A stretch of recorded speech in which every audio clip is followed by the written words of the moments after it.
নমস্কাৰ এই মুহূৰ্তত আহি পৰিছে খণ্ডিয়াৰ কেইবাটাও গুৰুত্বপূৰ্ণ খবৰ। আজি 24 ডিচেম্বৰ। অসমৰ লগতে ভাৰতৰ বিভিন্ন প্ৰান্তৰ পৰা খণ্ডিয়াৰ কেইবাটাও খবৰ লৈ আহিছো। এই মুহূৰ্তে জনাই আছো এটা গুৰুত্বপূৰ্ণ খবৰ। মুখ্যমন্ত্ৰী হিমন্ত বিশ্ব শৰ্মাই গৃহমন্ত্ৰীৰ পদ ত্যাগ কৰিব লাগে। কাৰ্বি আংলঙৰ অশান্তিক লৈ এইবাৰ সৰব হৈ পৰিছে বিধায়ক অখিল গগৈ। কাৰ্বি আংলং জিলাত শেহতীয়াকৈ হোৱা ভয়ংকৰ ঘটনাৰ আৰু অশান্তিক লৈ মঙলবাৰে তীব্ৰ প্ৰতিক্ৰিয়া প্ৰকাশ কৰিছে ৰাজ্য দলৰ সভাপতি তথা বিধায়ক অখিল গগৈয়ে। এই পৰিস্থিতিৰ বাবে তেওঁ ৰাজ্যৰ বিজেপি চৰকাৰ, গৃহ বিভাগ আৰু অসম আৰক্ষীক পোনপটীয়াকৈ জগৰীয়া কৰিছে। এক সংবাদমেল সম্বোধন কৰি গগৈয়ে কাৰ্বি আংলঙৰ ৰাইজক শান্তি বজাই ৰাখিবলৈ আৰু আইন হাতত তুলি নলবলৈ আহ্বান জনাইছে। একে সময়তেই তেওঁ প্ৰশাসনৰ ভূমিকাক কঠোৰ ভাষাৰে সমালোচনা কৰিছে। তেওঁ কয় যে কাৰ্বি আংলঙৰ ঘটনাই অসম আৰক্ষী আৰু গৃহ বিভাগৰ চৰম ব্যৰ্থতা উদঙাই দিছে। অখিল গগৈয়ে লগতে কয় যে সোমবাৰে মাজনিশা তেওঁ অসমৰ মুখ্যমন্ত্ৰী ডক্টৰ হিমন্ত বিশ্ব শৰ্মা, মুখ্য সচিব আৰু আৰক্ষী সঞ্চালক প্ৰধান হৰমিত সিঙক এখন স্মাৰক পত্ৰ প্ৰদান কৰিছিল। তাত তেওঁ সকীয়াই দিছিল যে কাৰ্বি আংলঙৰ পৰিস্থিতি অতি সোনকালে অধিক ভয়াৱহ হৈ পৰাৰ সম্ভাৱনা আছে। কিন্তু আগতীয়া তথ্য থকাৰ পিছতো প্ৰশাসনে কোনো প্ৰতিৰোধমূলক ব্যৱস্থা গ্ৰহণ নকৰিলে। তেওঁ অভিযোগ কৰে যে কাৰ্বি ভূমিত অসম আৰক্ষীৰ কোনো নিয়ন্ত্ৰণ নাই। গৃহ বিভাগে পৰিস্থিতিৰ গুৰুত্ব বুজাত ব্যৰ্থ হৈছে। অখিল গগৈৰ মতে বিগত 12-14 দিন ধৰি প্ৰতিবাদকাৰীসকলে শান্তিপূৰ্ণ আৰু গণতান্ত্ৰিকভাৱে প্ৰতিবাদ কৰিছিল। কিন্তু মুখ্য কাৰ্যবাহী সদস্য তুলিৰাম ৰংহাঙে তেওঁলোকৰ সৈতে কোনো আলোচনা নকৰিলে। বৰঞ্চ মাজনিশা আৰক্ষীয়ে প্ৰতিবাদকাৰীক আটক কৰাৰ ফলতহে পৰিস্থিতি অধিক উত্তপ্ত হৈ পৰিছে। অখিল গগৈয়ে কয় যে আৰক্ষী দুটা দিশত ব্যৰ্থ হল। এফালে নিৰীহ প্ৰতিবাদকাৰীক দমন কৰিলে আৰু আনফালে এজন চৰকাৰী নেতাক সুৰক্ষা দিব নোৱাৰিলে। মুখ্যমন্ত্ৰীক সততে কৈ থকা খিলঞ্জীয়া সুৰক্ষাৰ প্ৰসংগ উত্থাপন কৰি অখিল গগৈয়ে প্ৰশ্ন কৰে যে চৰকাৰে কিয় প্ৰতিবাদকাৰীৰ সৈতে মেজত বহি আলোচনা কৰিব নোৱাৰিলে। তেওঁ অশান্তিৰ সময়ত সম্পত্তি হেৰুওৱা লোকসকলৰ বাবে ক্ষতিপূৰণ দাবী কৰে। বিজেপি চৰকাৰৰ দিনত পুনৰ BTC এলেকাৰ দৰে সংঘাতৰ সৃষ্টি হোৱাটো দুৰ্ভাগ্যজনক বুলি অভিহিত কৰি অখিল গগৈয়ে দাবী জনায় যে মুখ্যমন্ত্ৰী ডক্টৰ হিমন্ত বিশ্ব শৰ্মাই গৃহমন্ত্ৰীৰ পদৰ পৰা পদত্যাগ কৰিব লাগে। আন এটা খবৰ, হিমন্ত বিশ্ব শৰ্মাই মিছা কথা কয় নে নকয় সেয়া অসমৰ ৰাইজে ভালকৈয়ে জানে। এই মন্তব্য গৌৰৱ গগৈ। কাৰ্বি আংলঙত যি ধৰণৰ পৰিস্থিতি সংঘটিত হৈছে সেয়া ৰাজ্যখনৰ লগতে গণতন্ত্ৰৰ বাবেও উদ্বেগজনক। কংগ্ৰেছ দলে সদায়ে মহাত্মা গান্ধীৰ অহিংসা নীতিক সৰুগত কৰি আগবাঢ়ি আহিছে বুলি উল্লেখ কৰি লখিমপুৰত এক সংবাদমেলত এইদৰে কয় অসম প্ৰদেশ কংগ্ৰেছৰ সভাপতি গৌৰৱ গগৈয়ে। সমূহ কাৰ্বি আংলঙবাসীক শান্তি সম্প্ৰীতি আৰু আইন শৃংখলা বৰ্তাই ৰাখিবলৈ আহ্বান জনাই গগৈয়ে কয় যে গণতান্ত্ৰিক দেশত প্ৰতিবাদ সাব্যস্ত কৰিব পৰাটো নাগৰিকসকলৰ সাংবিধানিক অধিকাৰ।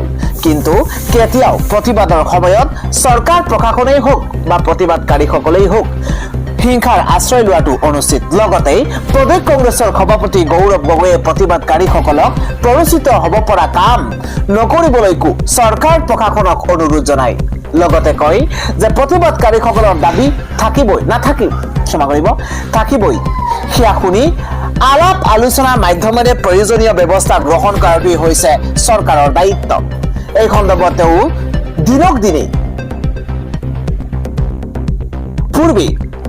পূৰ্বে কংগ্ৰেছ দলে ৰূপায়ণ কৰা এক প্ৰতিবাদী কাৰ্যসূচী চৰকাৰৰ বৰ্বৰোচিত কাণ্ডৰ বাবে এগৰাকী কংগ্ৰেছ কৰ্মীয়ে প্ৰাণ আহুতি দিবলগীয়া হোৱাৰ কথাটোৱেই উল্লেখ কৰিছে। আমি নিজেও এনে দুৰ্বিষহ অভিজ্ঞতাৰ সন্মুখীন হৈছো। আমিও সতীৰ্থ মৃদুল ইছলামক হেৰুৱাবলগীয়া হৈছিল। চৰকাৰ প্ৰশাসনৰ ফালৰ পৰা কন্দুৱা গেছ যধে মধে নিক্ষেপ কৰাৰ ফলতে আমি তেওঁক অকালতে হেৰুৱালো। সেয়েহে চৰকাৰক ধৈৰ্য সহকাৰে ব্যৱস্থা গ্ৰহণ কৰিবলৈ আমি বাৰম্বাৰ আহ্বান জনাইছো। ক্ষমতাত থাকিল বাবে চৰকাৰে যি মন যায় তেনেকৈ কাম কৰাটো অনুচিত বুলি উল্লেখ কৰি গৌৰৱ গগৈয়ে কাৰ্বি আংলঙৰ উক্ত ঘটনাত আহত প্ৰতিবাদকাৰী হোক বা আৰক্ষী লোকেই হোক সকলোকে উপযুক্ত চিকিৎসাৰ ব্যৱস্থা কৰিবলৈকো প্ৰদেশ কংগ্ৰেছৰ সভাপতিগৰাকীয়ে চৰকাৰ প্ৰশাসনক অনুৰোধ জনায়। আনহাতে মুখ্যমন্ত্ৰী হিমন্ত বিশ্ব শৰ্মাই কেতিয়াও মিছা কথা নকয় বুলি কৰা এক মন্তব্য সন্দৰ্ভতো সংবাদমেলত প্ৰতিক্ৰিয়া ব্যক্ত কৰিছে গৌৰৱ গগৈয়ে। গৌৰৱ গগৈয়ে কয় যে অসমত বৰ্তমান মুখ্যমন্ত্ৰীগৰাকীয়ে মিছা কথা কয় নে নকয় সেয়া ৰাইজে বুজি পাবলৈ আৰু বাকী নাই। উদাহৰণ হিচাপে গগৈয়ে শিক্ষা বিভাগৰ কৰ্মচাৰীসকলক লৈ হিমন্ত বিশ্ব শৰ্মাই দিয়া এক বিশেষ প্ৰতিশ্ৰুতিৰ কথা উল্লেখ কৰিছে। উল্লেখযোগ্য যে নিৰ্বাচনৰ সময়ত মুখ্যমন্ত্ৰী ডক্টৰ শৰ্মাই টিউটৰসকলৰ প্ৰসংগত কৈছিল যে চাকৰিত যোগদানৰ এমাহৰ পিছত অৱসৰ ললেও 10 লাখ টকা গ্ৰেচুইটি পাব। এতিয়া কিমান অৱসৰপ্ৰাপ্ত টিউটৰে 10 লাখ টকা পালে সেয়া মুখ্যমন্ত্ৰীক সুধিবলৈকো সাংবাদিকসকলক গগৈয়ে আহ্বান জনায়। মিছা কথাৰ দ্বিতীয়টো উদাহৰণ দি গগৈয়ে কয় যে প্ৰথমখন কেবিনেটতে NHMৰ কৰ্মচাৰীসকলক চাকৰি নিয়মীকৰণ কৰিব বুলি 2021 নিৰ্বাচনৰ সময়ত হিমন্ত বিশ্ব শৰ্মাই প্ৰতিশ্ৰুতি দিছিল। কিন্তু এতিয়া NHMৰ কৰ্মচাৰীসকলৰ অৱস্থা কি হৈ আছে বা কি হৈছে সেয়া সকলোৱে দেখিছে বুলিও তেওঁ লগতে উল্লেখ কৰিছে। ইয়াৰ তৃতীয়টো উদাহৰণ হৈছে হিমন্ত বিশ্ব শৰ্মাই অসম দেশৰ ভিতৰতে শ্ৰেষ্ঠ 5খন ৰাজ্যৰ এখন হৈ পৰিব বুলি প্ৰতিশ্ৰুতিৰ কথা উল্লেখ কৰি শিক্ষা স্বাস্থ্যকে ধৰি প্ৰতিটো ক্ষেত্ৰতে আজি অসম আগশাৰীৰ 5খন ৰাজ্যৰ ভিতৰত অন্তৰ্ভুক্ত হল নে নাই তাৰ উত্তৰ দিবলৈ গগৈয়ে চৰকাৰক দাবী জনাইছে। লগতে গৌৰৱ গগৈয়ে কয় যে আজি নীতি আয়োগৰ পৰিসংখ্যাত শিক্ষা স্বাস্থ্যত অসমে তলৰ ফালৰ পৰাহে প্ৰথম 5টা স্থানত আছে। চতুৰ্থ উদাহৰণ গগৈয়ে মিচিং ভাষাৰ শিক্ষক নিযুক্তি দিব বুলি দিয়া প্ৰতিশ্ৰুতিৰ কথা সোঁৱৰাই দি কয় যে আজিৰ তাৰিখতো এই ক্ষেত্ৰত নিযুক্তি শূন্য হৈয়ে ৰল। চাহ বাগানৰ শ্ৰমিকসকলৰ বাবে আদৰ্শ শিক্ষা প্ৰদান কৰিব বুলি কৈ বিদ্যালয়ৰ গৃহ নিৰ্মাণ কৰিলে যদিও আজিও আদৰ্শ শিক্ষা লাভ কৰা ব্যৱস্থা কিয় গঢ়ি উঠিল বুলিও প্ৰশ্ন কৰিছে গৌৰৱ গগৈয়ে। ভাৰতৰ ক'তো নথকা STB কনচেপ্ট উলিয়াই মুখ্যমন্ত্ৰীয়ে 6 জনগোষ্ঠীৰ জনজাতিকৰণৰ দাবীক প্ৰহসনত পৰিণত কৰিছে বুলিও কয় প্ৰদেশ কংগ্ৰেছৰ সভাপতিগৰাকীয়ে। গৌৰৱ গগৈ আৰু কয় যে মুখ্যমন্ত্ৰী হিমন্ত বিশ্ব শৰ্মাৰ কথা বতৰাবোৰ নিম্ন স্তৰৰ আৰু পাতল। বিধানসভাত তেওঁ কি ভাষা ব্যৱহাৰ কৰি তৰ্ক বিতৰ্ক কৰে সেয়া সকলোৱে দেখিছে। এনেধৰণৰ মিছলীয়া মুখ্যমন্ত্ৰী অসমৰ ৰাইজৰ লগতে চৰকাৰী বিষয়া কৰ্মচাৰীসকলেও নিবিচাৰে বুলি উল্লেখ কৰিছে গৌৰৱ গগৈয়ে। আনহাতে মৃত্যুতাৰ সন্দৰ্ভত সাংবাদিকে সোধা প্ৰশ্নৰ উত্তৰত গৌৰৱ গগৈয়ে কয় যে সকলোৰে সৈতে আলোচনাৰ অন্তত সামূহিক সিদ্ধান্ত গ্ৰহণ কৰা হ'ব।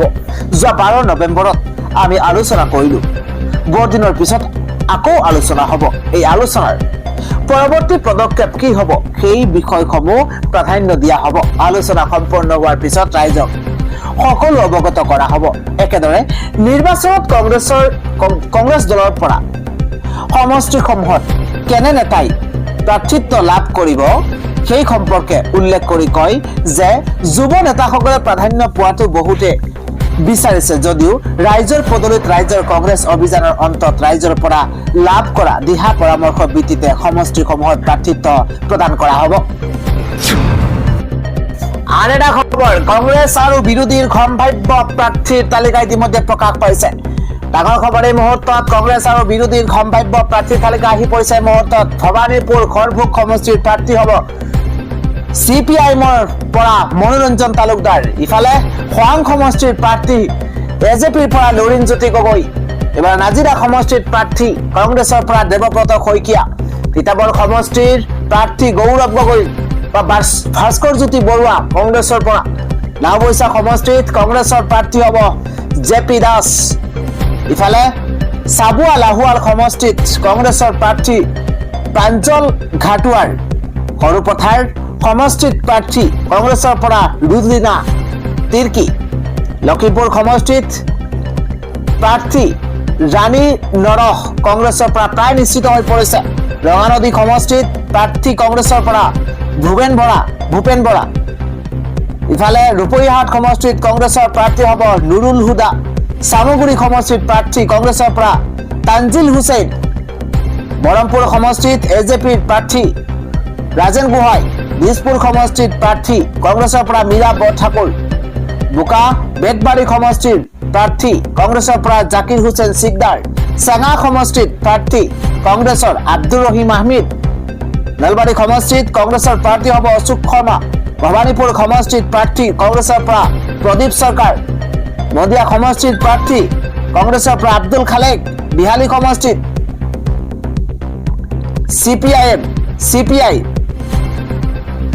ML মঙ্গলদৈ সমষ্টিত প্ৰাৰ্থী কংগ্ৰেছৰ পৰা ৰিজুমণি তালুকদাৰ কমলপুৰ সমষ্টিত কংগ্ৰেছৰ প্ৰাৰ্থী হ'ব সত্যব্ৰত কলিতা চিপাদাৰ সমষ্টিত কংগ্ৰেছৰ প্ৰাৰ্থী বিনন্দ শইকীয়া বকু ছয়গাঁও সমষ্টিত কংগ্ৰেছৰ প্ৰাৰ্থী ৰঞ্জন ৰাভা শিলচৰ সমষ্টিৰ প্ৰাৰ্থী কংগ্ৰেছৰ পৰা তামাল বণিক উনাই সমষ্টিৰ প্ৰাৰ্থী আমিনুল হক লস্কৰ কংগ্ৰেছৰ পৰা বৰসিং জুৰুৱা সমষ্টিত প্ৰাৰ্থী কংগ্ৰেছৰ পৰা ৱাজেদ আলী চৌধুৰী গৌৰীপুৰ সমষ্টিত কংগ্ৰেছৰ প্ৰাৰ্থী সুবাহান চৰকাৰ লামডিং সমষ্টিত কংগ্ৰেছৰ প্ৰাৰ্থী স্বপন কৰ আনহাতে হাফলং সমষ্টিত প্ৰাৰ্থী কংগ্ৰেছৰ পৰা নিৰ্মল লাংথাসা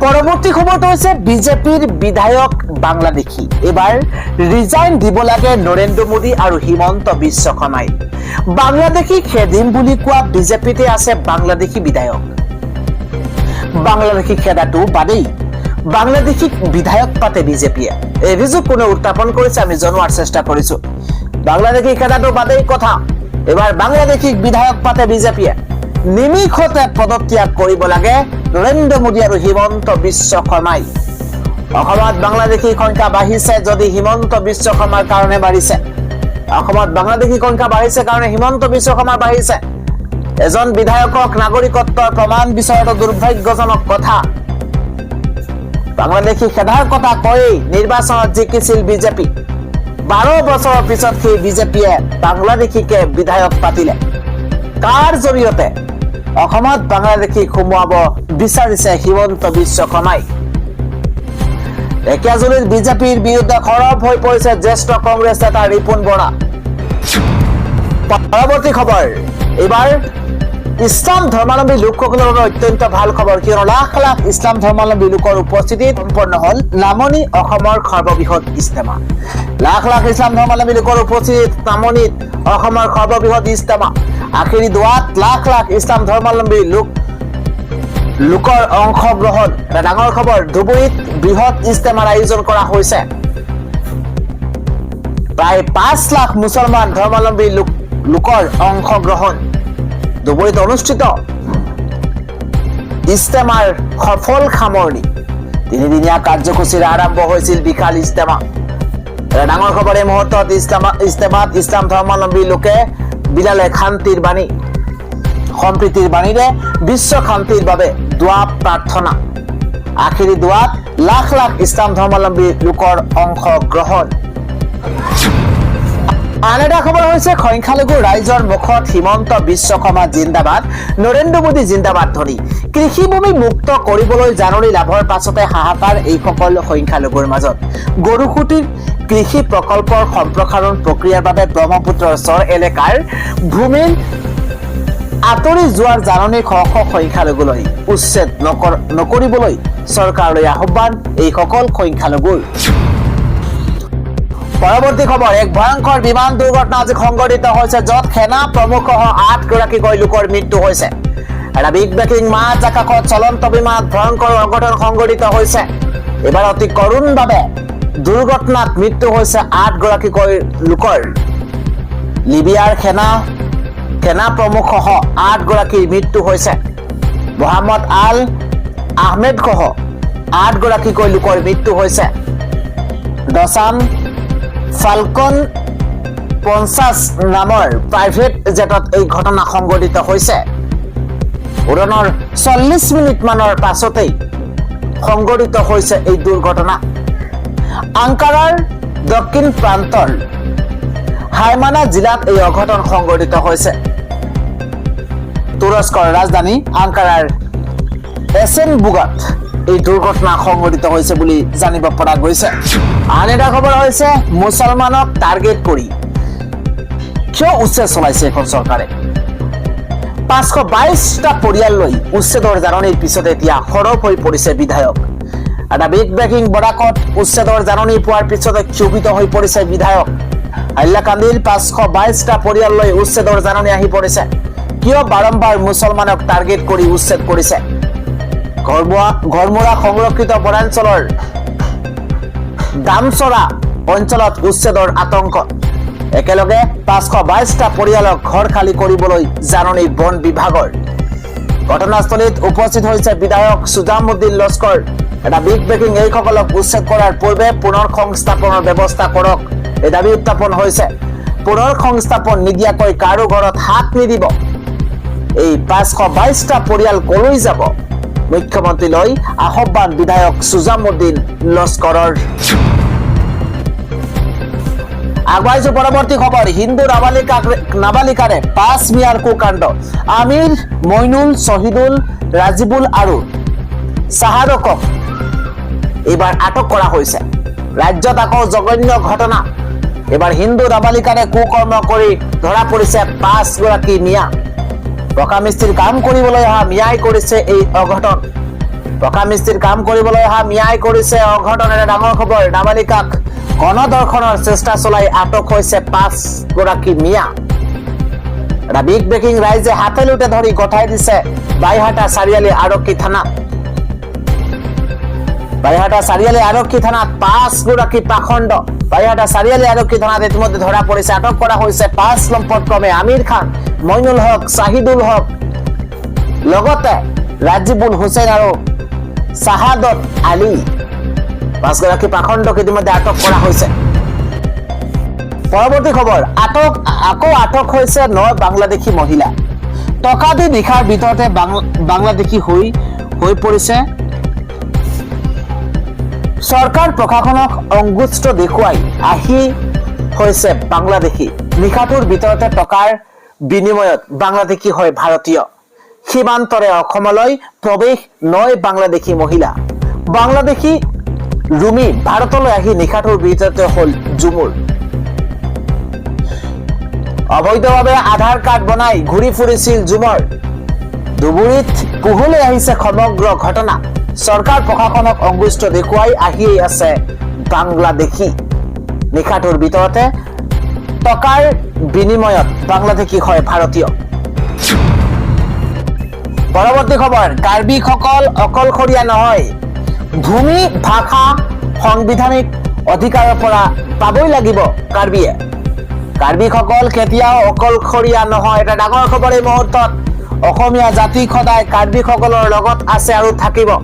প্ৰতিটো সাংবিধানিক ৰাজনৈতিক অধিকাৰ পাবই লাগিব কাৰ্বিসকলে। ভাষা সংস্কৃতিৰ অধিকাৰ আৰু নিৰাপত্তা নিশ্চিত হ'বই লাগিব। জনগোষ্ঠী হিচাপে তেওঁলোক কাৰ্বি, কিন্তু ককাই ভাই হিচাপে অসমীয়া। কাৰ্বিসকলক আক্ৰমণ কৰা XYZ কাকো ৰেহাই দিয়া নহ'ব। অসমত জনগোষ্ঠীয় লোকক চাইনিজ বুলি উপলুঙা কৰিলে সহ্য নহয়। কাৰ্বি গবেগ ধ্বনি দিবলৈ ক'ত সাহস পালে উত্তৰ লাগিব। কাৰ্বিসকলৰ মৰ্মবেদনা বুজক অসম চৰকাৰে। কাৰ্বি আংলং কাণ্ডক লৈ তীব্ৰ প্ৰতিবাদ কৃষক মুক্তি সংগ্ৰাম সমিতিৰ তৰফৰ পৰা এই প্ৰতিবাদ।